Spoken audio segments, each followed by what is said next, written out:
Good morning, gun nuts. I'm Nathan, and this is the Reloading Press. And welcome to the Reloaders Network Weekly Recap. So it's been a big week. I wanted to mention that the Reloaders Network now has a shop on the website.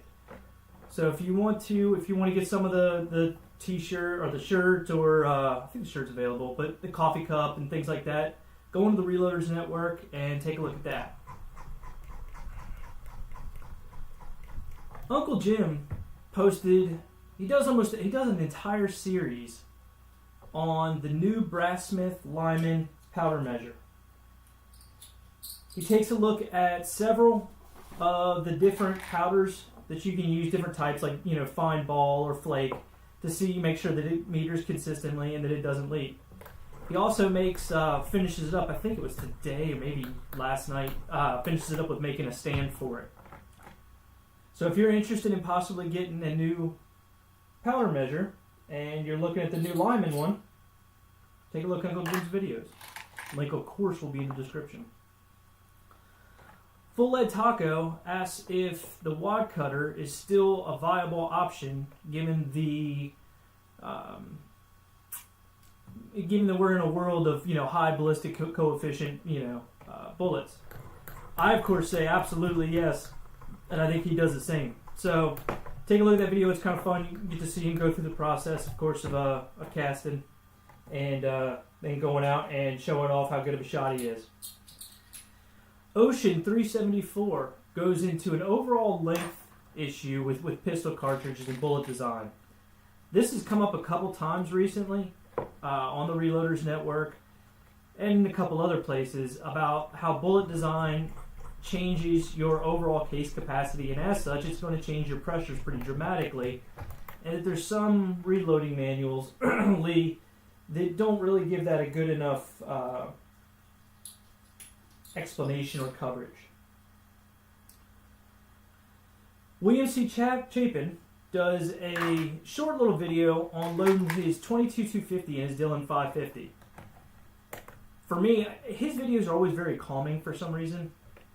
And maybe it's the music he uses or the way he does it. But anyway, so it's a very calming video. And you get to see all the little improvements and customizations, or a lot of them, that he's made to his reloading equipment. Which kind of makes it his stuff, you know? Not... Anyway, it's a really cool video. I really recommend taking a look at it. JH586 does a video on using the Pistol World Heavy pistol powder in his 357 Magnum. This is really important for those of you that are looking at possibly getting into some new powders, as this is one of the new boys on the street and it's relatively cost effective.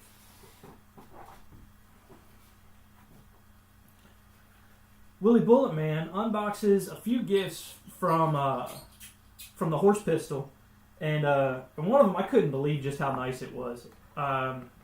I don't want to give anything away here. I want you to go and watch Willie BULLETMAN's video, and then go to the follow-on with maybe some of the people that helped to make that happen, and take a look at that. Toolness 1 tries out a new mold in the oven,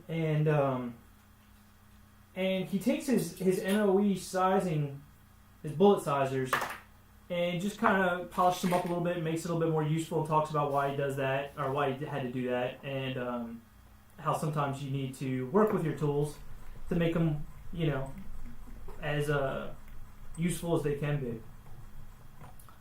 GunFun ZS gives us a channel update, which is really cool because I haven't seen anything from him in a little while. And he gives us kind of a list of projects that he's working on, or that are on the horizon, or at least up for consideration.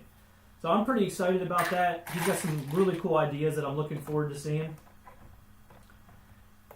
PC Bullet Empire talks about utilizing the Lee factory crimp die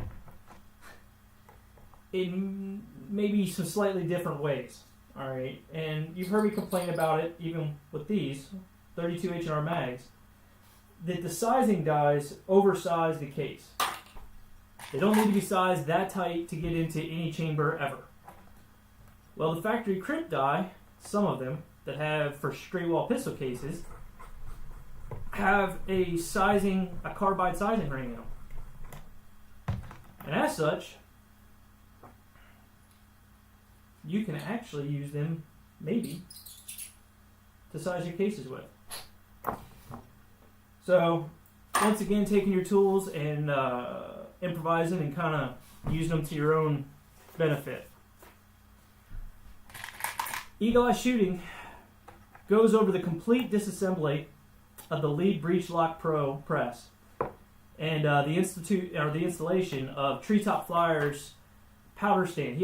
Treetop Flyer makes his own powder stand for the Lead presses that has a very solid mount, and Kenny over at Eagle Eye Shooting takes a look at that and installs it on his press after he disassembles the whole thing, and shows you a little bit of what can happen if you're not meticulous about the cleaning on the Lead Breech Lock Pro. Batjack JW shoots his Smith & Wesson 629, calls it a snubby, but it's a 3-inch barrel. I don't know, I think that's what they call the Combat Magnum, I think. And he kind of shows you that, look, it does have some recoil, but it's not unmanageable. And for plinking type purposes, go ahead and shoot 44 specials in it, and it's really comfortable.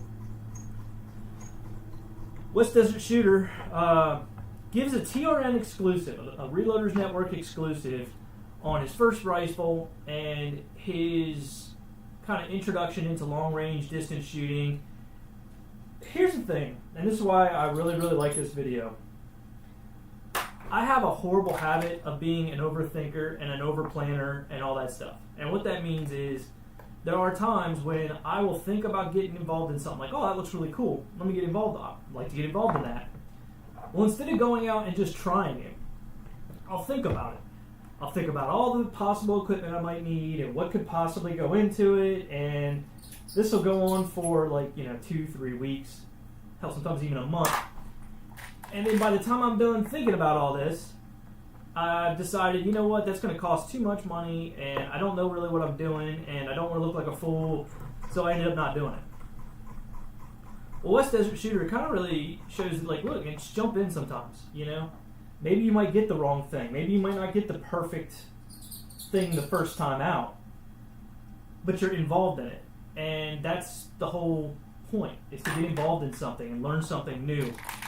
And he kind of goes through his experience of getting into long-distance shooting and how it wasn't just a straightforward, he went out and got the perfect gun for the perfect circumstance and the perfect glass and went out there and just, no, it took an evolution. And I think that's important for all of us to remember, is that if you're thinking about getting involved in any kind of competition or any kind of specialized hobby, sometimes you just need to get into it and figure out the details later. GEORGIABOY 44 kind of reviews and talks about his Kel-Tec Sub 2000 and 40 Smith & Wesson. And he talks about using the Glock magazines over some of the aftermarkets and why that's important.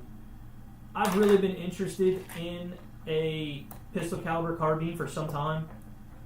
I don't know which one I'm going to go with, but I want a 45 ACP. I kind of wanted an AR platform, but I may end up going with one of the more High Point or a Beretta well, Kel-Tec doesn't make it 45 ACP, but it's a cool video on that gun. If you haven't seen one, take a look at it. The Social Regressive does a subsonic test for sound with the 6.5 Creedmoor using the CMMG Mark III DRT2, and that thing needs a few more letters and numbers to be able to identify what it is, because those just aren't enough.